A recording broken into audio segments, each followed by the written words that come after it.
നമ്മുടെ ഉത്തരവാദിത്തങ്ങൾ കഴിഞ്ഞിട്ട് മതി നമ്മുടെ സന്തോഷം എന്ന് വിചാരിച്ച പിന്നെ അതിനെ സമയം കാണത്തുള്ളൂ. പുറത്ത് വണ്ടി റെഡിയാണോ? എവിടെ വഴി? ഞാൻ അവന്റെ അടുത്ത് പറയട്ടെ വണ്ടി എടുക്കാം. അവനോട് പറയണ്ട, ഞാൻ കാര്യമായിട്ട് പറഞ്ഞാൽ മതി. എനിക്ക് സൈഡ് സീറ്റ് വേണേ. ഇത് വണ്ടി എടുത്തോ.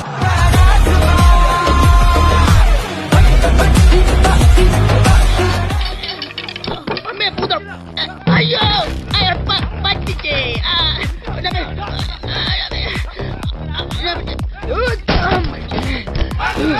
സാറേ ഞാൻ ജിപ്പി കയറാൻ വേണ്ടി ഓടിയല്ലേ.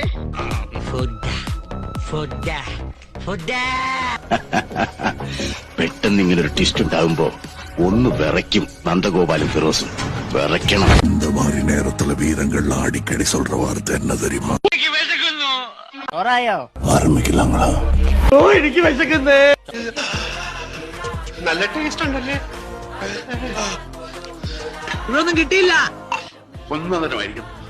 വെറുതെ പറയണമെന്നായിരിക്കും. എങ്ങനെയുണ്ട്? പാകത്തിന് ഉപ്പുപുളി എങ്ങനെയുണ്ട്? പാകത്തിന്. ഇത്ര ടേസ്റ്റി ആയിട്ട് ഭക്ഷണം കഴിച്ചിട്ടില്ല.